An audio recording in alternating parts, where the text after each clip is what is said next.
everybody, how are you on this beautiful day? It's a nice windy day out. Let's hope the phone doesn't blow down. Haven't done reading for children in a long time. I got just an amazing book today, Lady and the Tramp. I don't think a lot of people have read this for a while. It was one of my actual favorite movies when I was a kid. And I am going to be trying to read a little more to kids and doing what I need to do online. Haven't found a lot of kids around my neighborhood to read to, only did that one time. So I hope you all enjoy.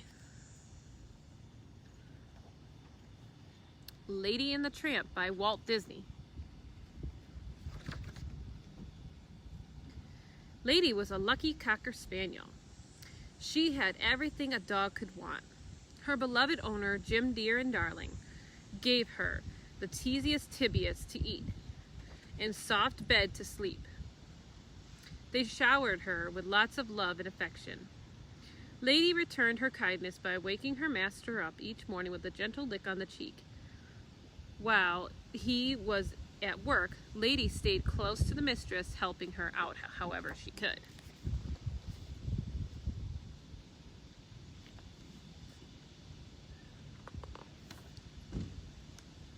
But one day, everything changed as Lady told her friends.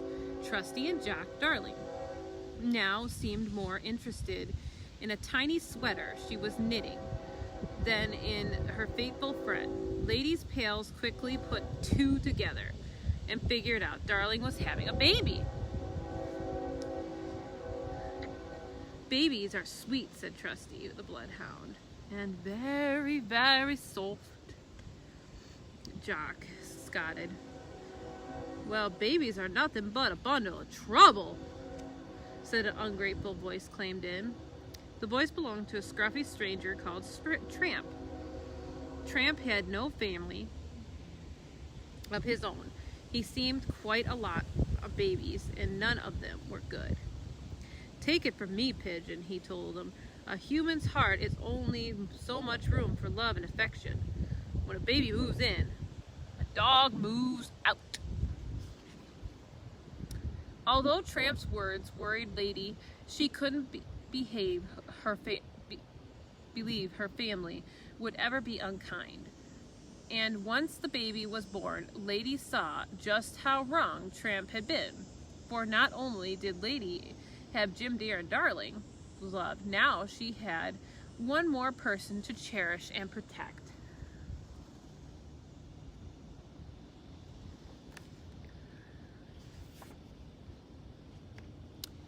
Everything was fine until Jim Dear and Darling decided to take her on a short vacation. Don't worry, old girls, Jim Dear told Lady before they left. Aunt Sarah will be staying here to take care of you and the baby. But Aunt Sarah soon made it clear she did not like dogs at all. To make the matters worse, she had brought her two nasty cats. Lady watched helplessly as they wrecked the living room and terrorized the goldfish and bird.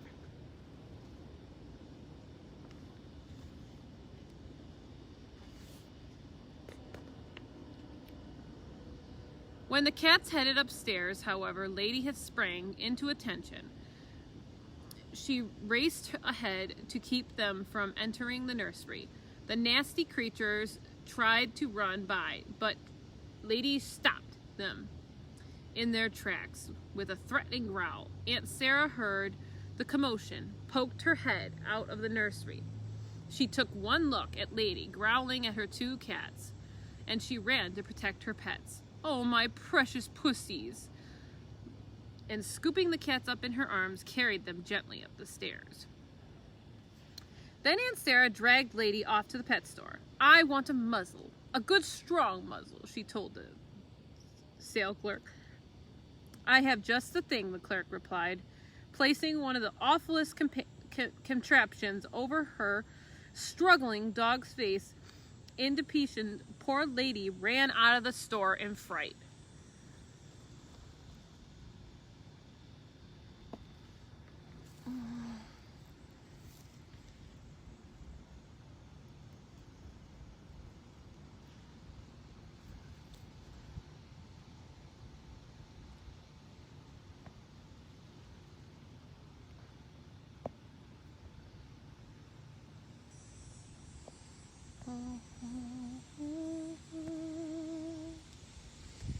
My own true love.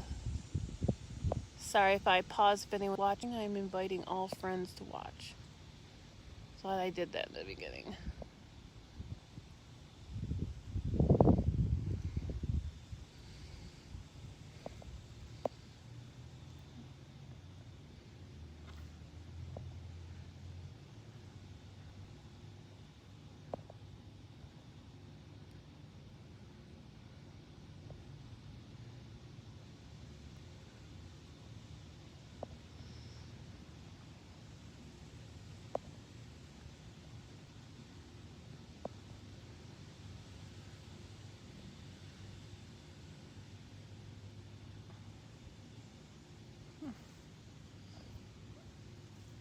There we go.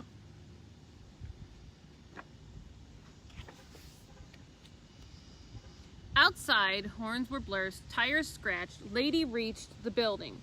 Throughout the streets to park on the stray, the dogs began to chase into the strange, scurry part of town. Just then, Lady felt like she couldn't take another step.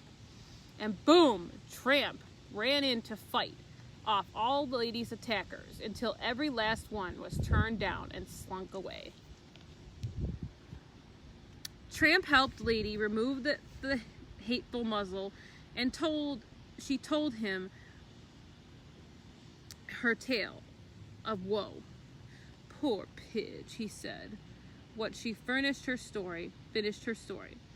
You sure have had a terrible day. What you need is a night out on the town to cheer you up. Tramp led Lady to a quiet Italian restaurant. There they shared a plate of delicious spaghetti, meatballs, and a musicians that played a romantic tune.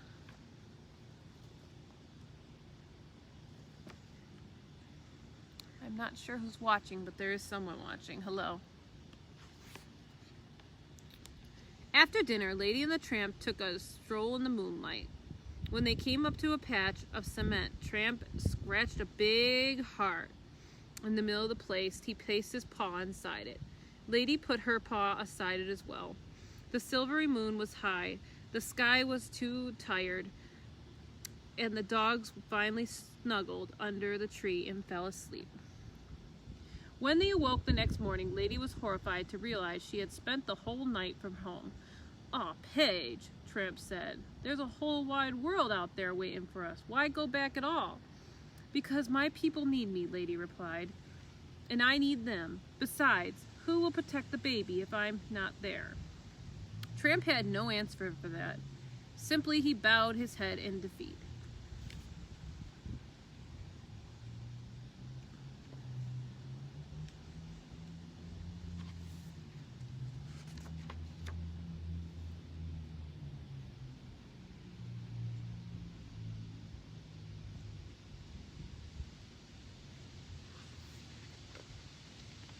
When Lady got home, an angry Aunt Sarah was waiting for her. "I have a special place for you now," Aunt Sarah snapped as she put Lady in a doghouse in the backyard. "This should keep you out of trouble," she said, cleaning Lady to the snake ground. That night, Lady was mopping in her doghouse when the big gray rat scurried out and scrambled into the porch, onto the open stairs window. That's where the baby's worm was. Lady cried, and she dashed forward and jerked and barked and tried to get Aunt Sarah's attention.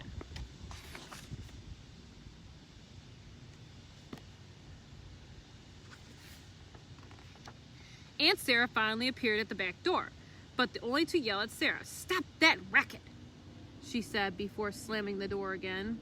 Just then, Tramp raced into the yard. He had heard Lady barking and had came to help once more. "There's a rat." "Where?" "Upstairs in the baby's room," Lady said. And with no thought of his own safety, Tramp ran inside to get the rat. The rat reached the nursery in the nick of time. While the baby was laying asleep on the crib, the rat was about to pounce. Tramp struck first. Fur flew into the furniture, fell as a dog.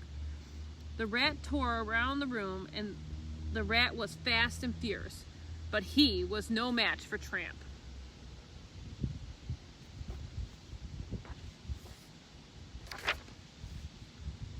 by the time Aunt Sarah burst in, there was no sign of the rat. Just Tramp in a topsy-turvy room. Aunt Sarah thought that Tramp had been after the baby, and she quickly called the dog catcher. "Don't come back, you vicious brute," Aunt Sarah warned Tramp, carrying him off to the pound. As Lady explained what happened to Trusty and Jack, they took after Tramp and crashed the dog catcher through the dark storm and night. Suddenly, the dog catcher's horse trampled over. The wagon taxi appeared out of the fog, and Jim Dear and Darling were inside. They had come home and discovered the rat. It was clear Tramp had been trying to protect the baby. They went after him. He was a true hero.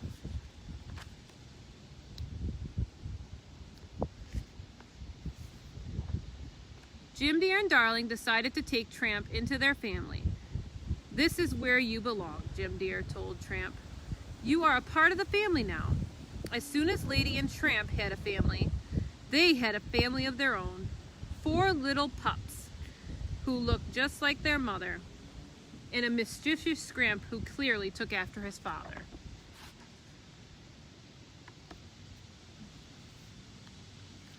And that's the end of Lady and the Tramp.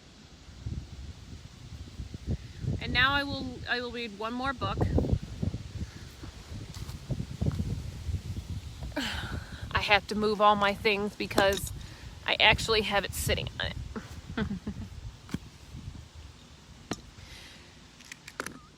So I hope you all love watching this because it's really amazing to actually read for people. I actually really enjoy it.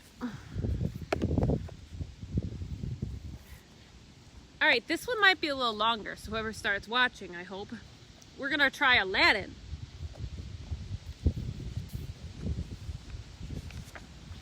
This one's longer. We'll see how long it'll take.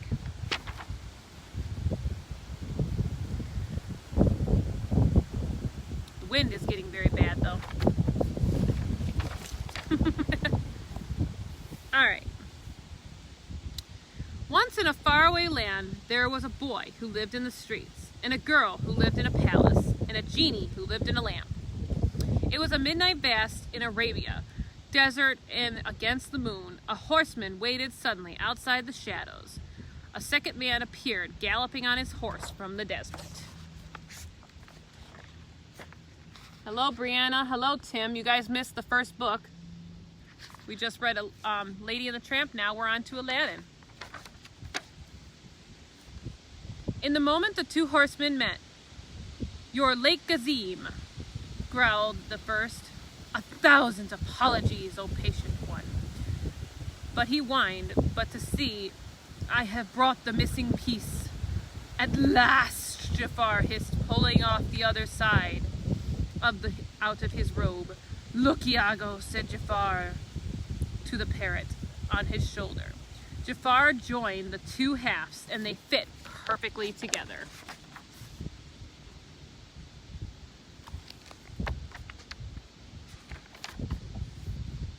As the 2 halves touched, the scrab glowed and cracked out a thunder, shattered into the desert of silence.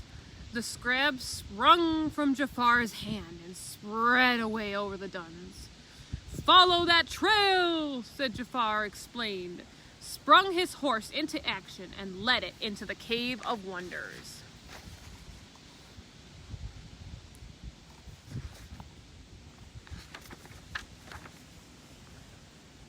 The horsemen followed the magic scrab far into the desert. At last, stopped. Its light buried itself in the mound of sand. The crash of thunder, lightning, and sand rose from the huge tiger's head, between whose jaws opened an entrance. "The Cave of Wonders," Jafar explained.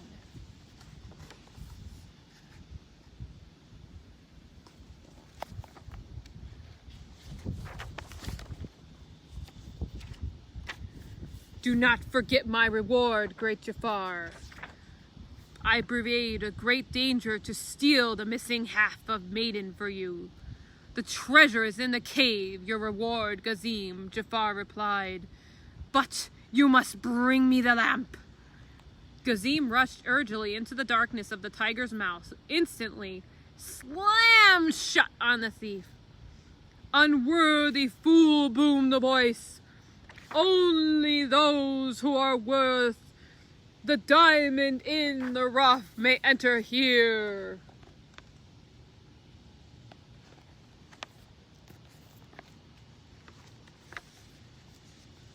In a twinkling of the eye, the tiger's head cave of the treasures of Gazim melted back into the desert. "Ach! Now we'll never get that stupid lamp." "Patience, Iago, patience." Gazim was obviously not the diamond in the rough. Now we must find the one who is. Hello, Lauren.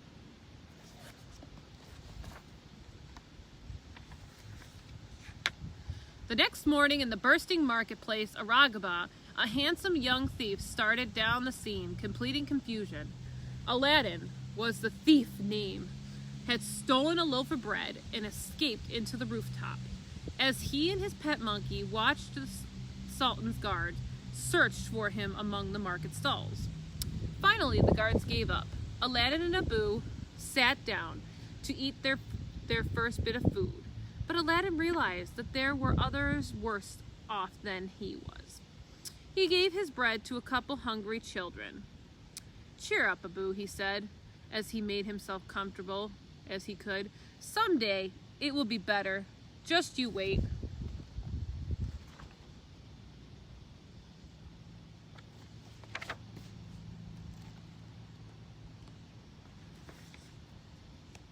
Meanwhile, at the Sultan's palace, time was running out of time for the princess, Jasmine.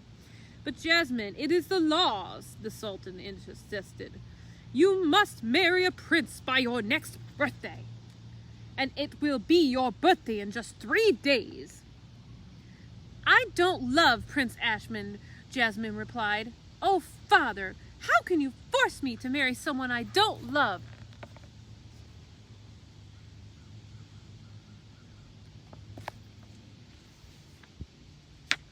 Jasmine rushed tearfully into the palace garden.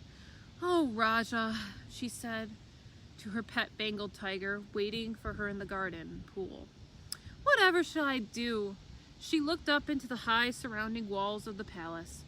She could just climb over the wall. She would be free.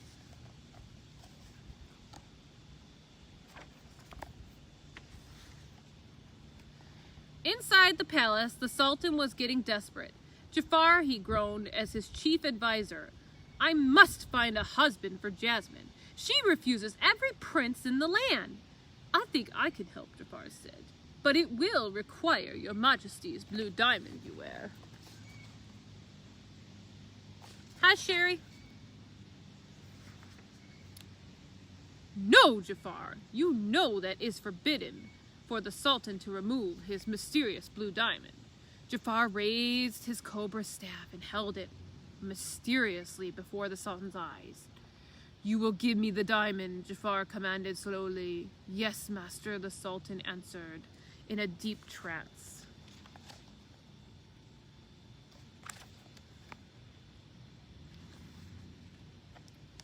Clutching the Sultan's ring, Jafar stepped into the secret passage and climbed long into the flight of stairs, into the tower. "Our moment draws near, Iago. With this diamond, I can find the husband for Jasmine? No, you fool. The one who can get the lamp."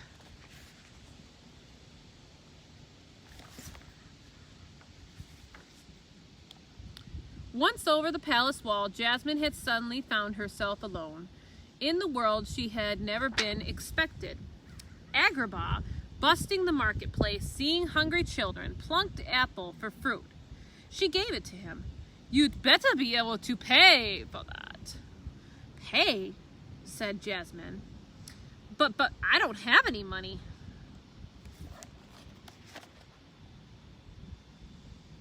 "Thank you, Sherry."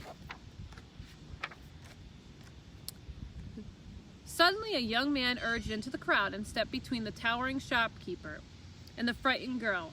"Forgive my poor sister." "Oh, mysterious one, My young man, plead. She didn't mean to steal. She's a little crazy in the head. Then he turned to Jasmine. Come, sister dear, I take you to the doctor now. Another of your tricks, Aladdin, son of Jackal, shouted the shopkeeper.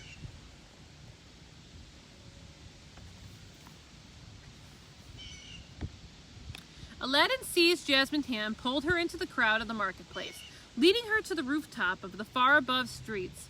Where we'll be safe here, he said. Then he turned her to the lovely girl. Where do you come from, he asked. I ran away from home, Jasmine said. My father's trying to force me to get married, and I will never go back. Wow, said Aladdin. That's terrible.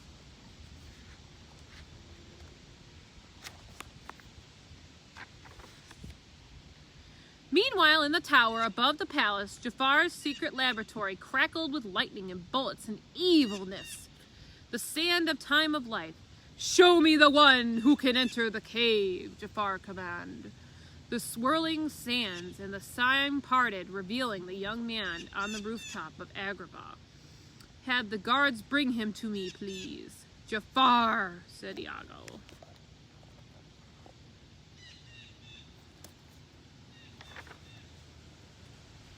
The palace guards quickly marched into the city, swarmed up to Aladdin's hiding place before Aladdin could even speak. He was a prisoner.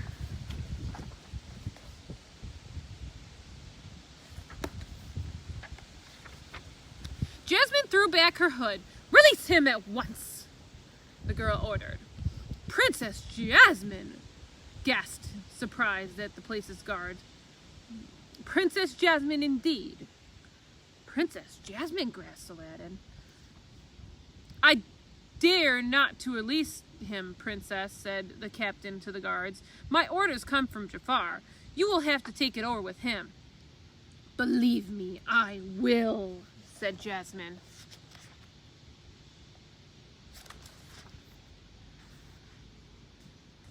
The dungeon cell palace, Aladdin thought about the beautiful girl he had rescued. A princess, I can't believe it, he said. Abu, who had followed him to the dungeon and freed him from the chains and thought he was as poor as we were. Notice Jafar, disguised as an old prisoner, slipped quickly into the cell. You don't always have to be poor, Aladdin, he said. There is a cave filled with treasures. It could be yours. Just help me get the worthless lamp, eager to get out of the dungeon, Aladdin agreed.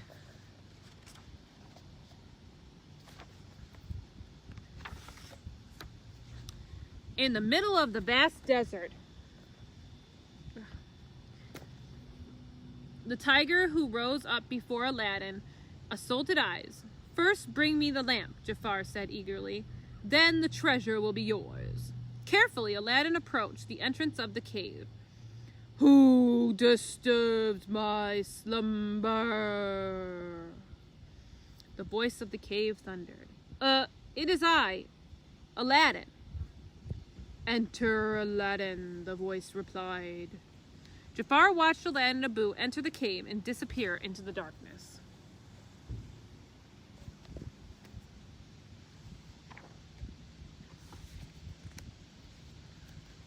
In the eerie glow of the cave, Aladdin and Abu followed step by step down, down, down, until they found a huge chamber filled with molten golden treasures. Just a handful of this would make me richer than the Sultan, Aladdin explained. Abu reached into the glowing ruby. Aladdin warned, we mustn't touch anything until we find the lamp. Suddenly, Aladdin and Abu noticed a Richie peeking from behind the pile of coins. Well, I'll be, Aladdin laughed. A magic carpet. Maybe it knows where we can find the lamp.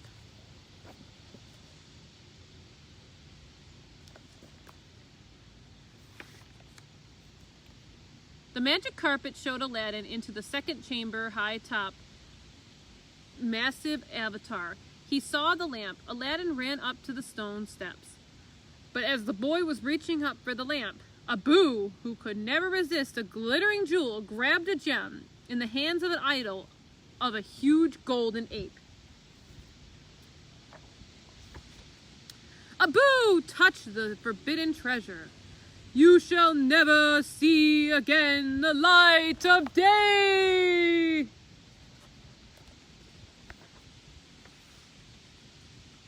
The altar began to crumble beneath Aladdin's feet. He snatched the lamp and ran down, swaying the steps. He jumped aboard the carpet and the floor carven, turning the molten lava, and Abu was in danger of dying. Aladdin grabbed Abu's paw, pulled him up into the carpet. As the cave began to crumble behind them, the magic carpet spread Aladdin and Abu toward the entrance where Jafar waited.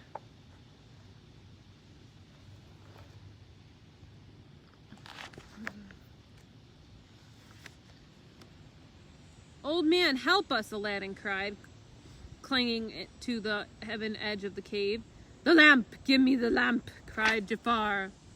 He seized Aladdin's hands. Then from the robe, Jafar drew a long, grabbing dagger.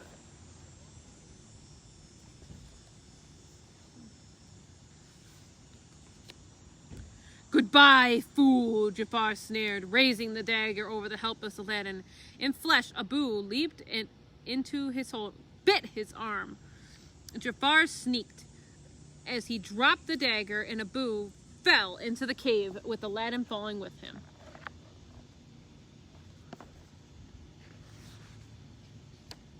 The earthquake had stopped. The cave was silent as a tomb. We're trapped in here, Abu, said Aladdin desperately. Then the jackal stole the lamp. That jackal stole the lamp. Now he'll never come back for us. Abu creeped and held his paws up into Aladdin's. The eye whimpered.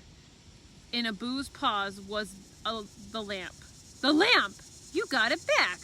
Why, you little creepy monkey. Aladdin took the lamp. I wonder what's so special about a dusty old thing anyway.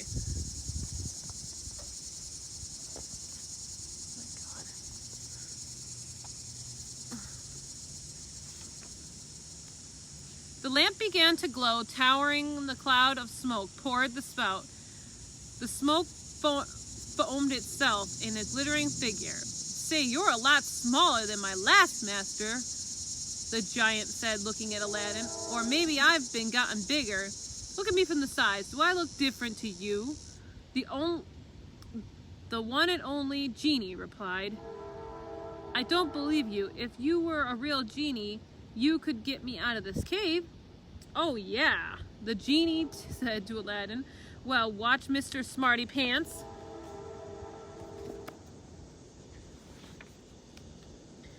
Quick as a wink, they were out of the cave, soaring into the desert of the magic carpet.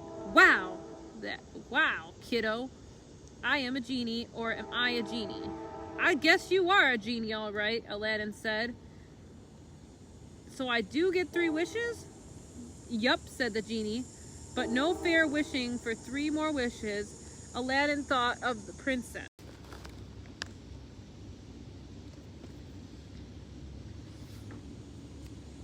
When Jafar returned to the palace, he came to a face-to-face, angry princess. I command you to release Aladdin. But Princess Aladdin has already been executed, Jafar lied.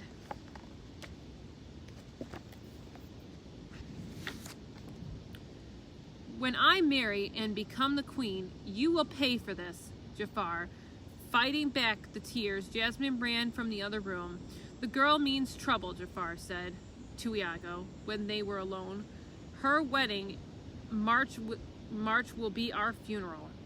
No, not if you marry her yourself, Iago suggested.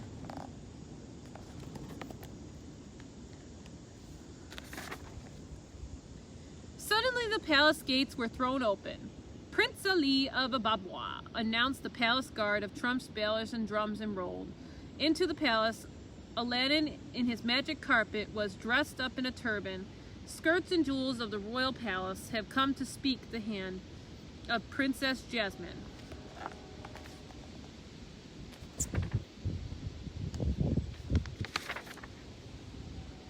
The night when the Prince Ali took Jasmine into the moonlight ride on his magic carpet, she discovered that he was the same young man she had met at the marketplace.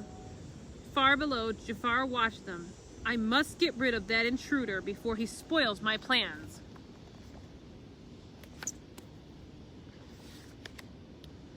By the time the carpet returned to the palace, Jasmine knew the man she wanted to marry. "Good night, my prince, Aladdin," she said, going to bed into the chamber.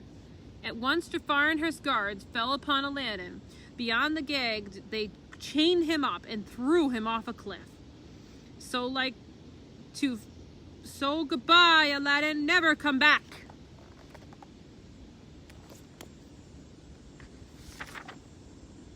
Aladdin dropped like a stone into the sea.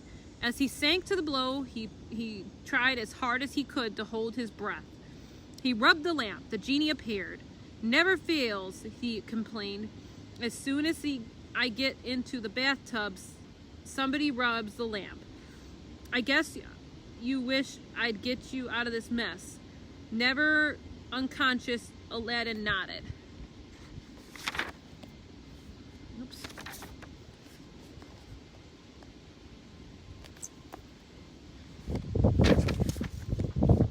In the palace, Princess Jasmine had made a decision.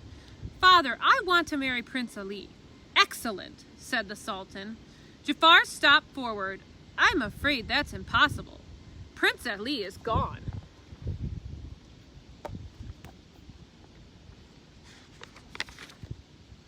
Jafar held his cobra staff before Sultan's eyes. "But your father has something to tell you, Princess Jasmine." Jafar smiled. "You will marry Jafar," the hypnotism surround said. "Never!" Jasmine cried. "Father, what's wrong with you?" "I know," said the voice in the doorway.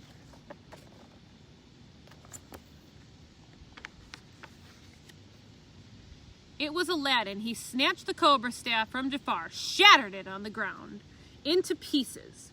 "Jafar, no more controlling the Sultan. You're Sultan. Jafar's been controlling you with this. Arrest Jafar." And Jafar ran to his chambers, hiding in the laboratory, bolted.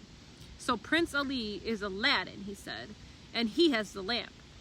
At dawn next morning, Iago crept into Aladdin's room and stole the lamp.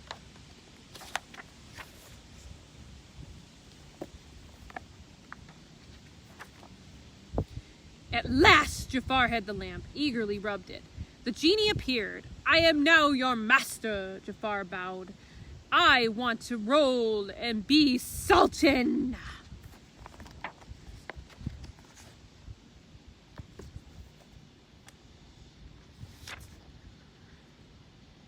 That day, nearly everyone in the city and Agrabah had crowded around the balcony. The Sultan's happy news. The daughter was chosen. Prince Ali had been the husband. Sultan announced to the crowd and guests. The Sultan's royal robe vanished and appeared onto the balcony into Jafar.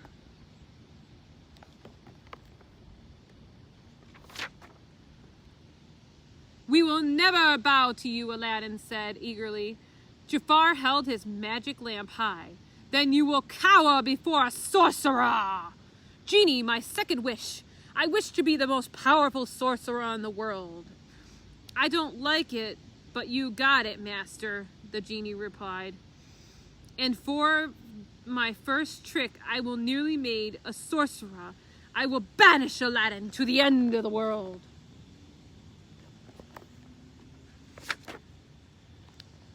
Bolts of lightning snapped. Jafar's fingers hurled Aladdin to the top of the tower, snapped off like a rocket, slipped the snowballs at the end of the earth. "And how will I ever get out of here?" Aladdin groaned. The answer was in his question, appeared to the top of the tower. The shape of a boo followed him into a magic carpet.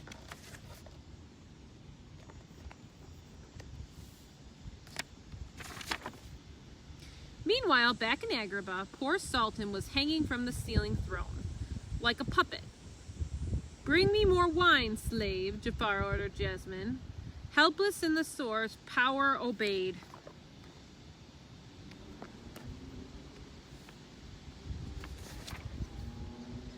Swinging the magic carpet, Aladdin and Abu swept to the sky. Jafar snarled, "How many times do I have to get rid of you, boy?" The sorcerer swirled himself with the wall of flames. "Are you afraid to fight me yourself, you cowardly snake?" Aladdin challenged. "A snake am I," Jafar replied. "So be it."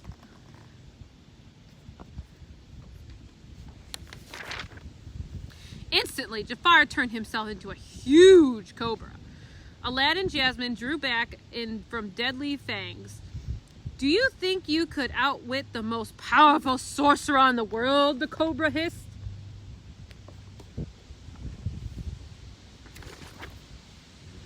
As gigantic cobra raised his head to strike Aladdin quickly, "The genie has more power than you'll ever have," Aladdin exclaimed. "You're right. The power made," Jafar agreed. He caught the lamp in the coils.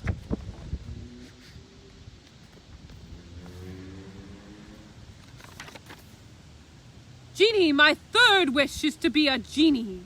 The cobra vanished and Jafar towered over the Sultan. Instead of being a powerful sorcerer, he became the powerful genie. "I have now absolute power," he chortled.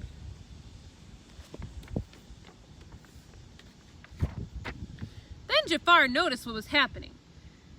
"I am dissolving." In a moment, Jafar and Iago disappeared forever into the lamp. Without a genie, a master goes back in his lamp.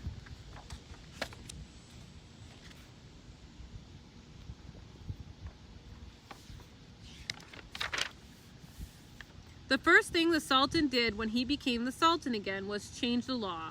A Prince Jasmine could marry anyone she wished. And since she wanted to marry Aladdin, that's exactly what she did. And that's the end of Aladdin. I hope you all enjoyed Sarah's reading for children. That'll be the 2 books for today. Maybe we'll read some tomorrow. We'll see how much time I have. I have a lot to do tomorrow. I hope you're enjoyed your Labor Day and had a wonderful afternoon. I love you all. Thank you.